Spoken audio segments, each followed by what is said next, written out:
Welcome to Shifting Energy to Lead Change. Hi, my name is Erika, and I'm a leadership coach and a facilitator here at Aileron. Congratulations on your decision to raise your consciousness and experiment with shifting energy. In this video, I'm going to walk you through the process of examining your current situation and looking at it through an energetic lens. From there, you'll be invited to explore new ways of approaching your current situation, at which time you can recommit to what you're currently doing or choose something altogether new. The choice is always yours. Let me start by adding some definition around the term energy. Energy is simply referring to the sum total of how we think, feel, and act. And learning how to shift our energy is just learning how to think, feel, and act differently. Although there are plenty of exceptions, I find that most things we think cause our pain and suffering really isn't it at all. What today's lesson boils down to is that we only need to understand a handful of things to solve any problem or challenge. I would like to have you pull out the worksheet that goes with this lesson. If you don't have it, you can download it from the notes simply by pausing this video, or just use a piece of scrap notebook paper. That will do as well. Let's start by writing out your current story. On your handout, please write or type in the space at the top and craft your problem statement. It may be something weighing on you currently, or just something that seems to be holding you back in some way.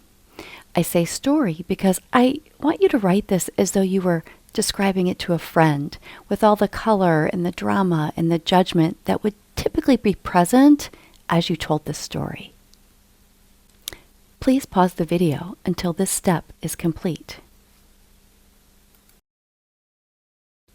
Thank you. Now I would like to walk you through the illustration on your screen.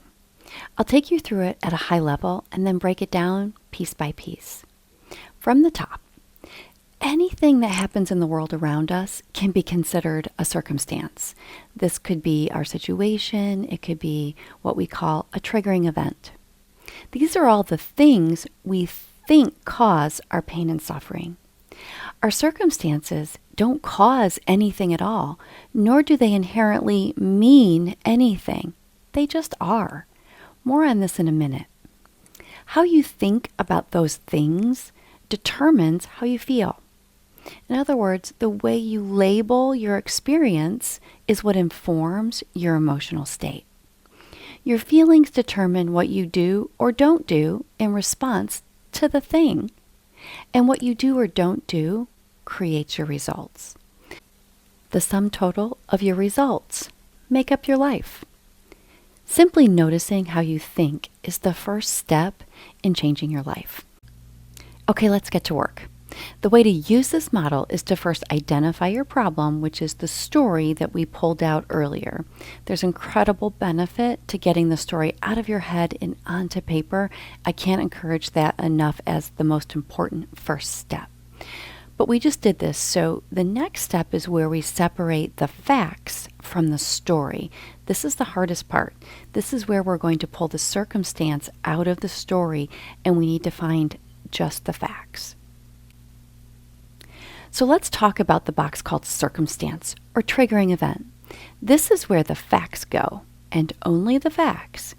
I know it's tempting, but we don't use descriptors or adjectives or anything that would make the statement subjective instead of objective.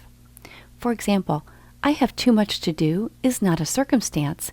It's your thought about a circumstance that might look like, I have this many things on my to-do list. But too much is subjective. Okay, a few other things to know about circumstances is that they are external, they are outside of your control, they are undisputable, they are neutral, and circumstances trigger our thoughts. They don't cause or create our thoughts. Our thoughts are always optional. So now it's time to pull forward the circumstance from your story and put it in the corresponding box. Please pause the video until this step is complete. Now we'll see if we can pull forward the strongest thought you're having in response to that circumstance. A thought is simply one sentence in your mind. It's a belief, it's a judgment, it's an assumption, maybe an interpretation. The most important thing to remember is that all thoughts are optional, and our thoughts are what cause our feelings. Please pause the video until this step is complete. Keep in mind that most problems or circumstances will have a number of thoughts associated with them.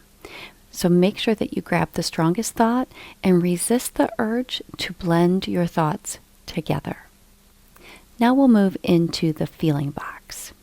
A feeling is nothing more than a vibration in our body. It's created by our thoughts, not all the things. There's a general expectation that emotions should be positive. And quite honestly, this view might set us up for disappointment and doesn't fully honor the human experience. Feelings drive our actions or inactions. In other words, everything we do or don't do is based on how we think it will make us feel. Our feelings aren't fatal. They won't hurt us, not even the negative ones. Let's pause for a minute and fill the feeling in. It should just be one word to describe your emotional state in response to that thought. Please pause the video until this step is complete. Now let's look at your actions.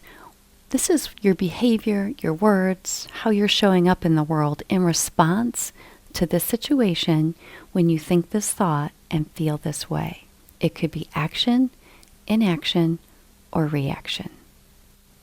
Changing actions without addressing the source of your thinking is not sustainable.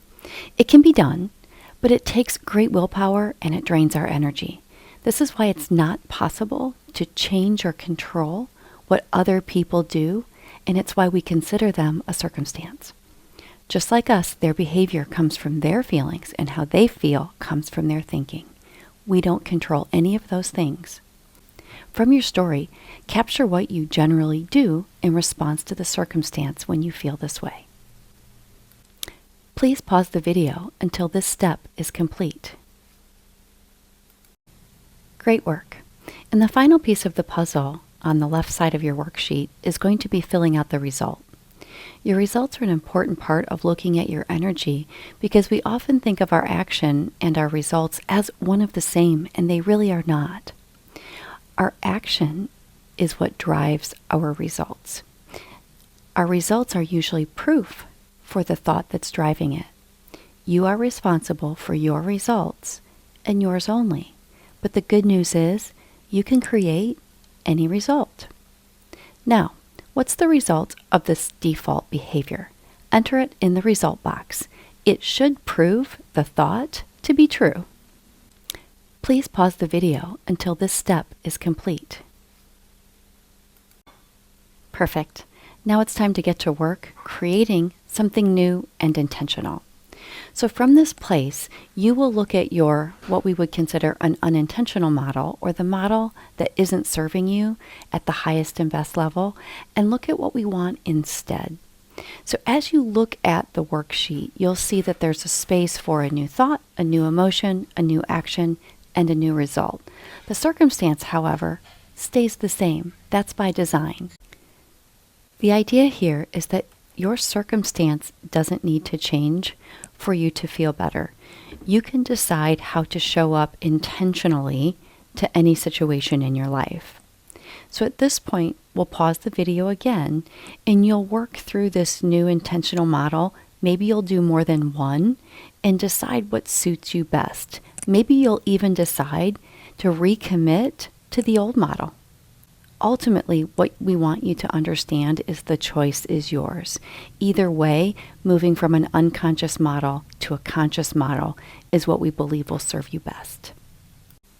Thank you for spending some time with me today learning how to shift your energy.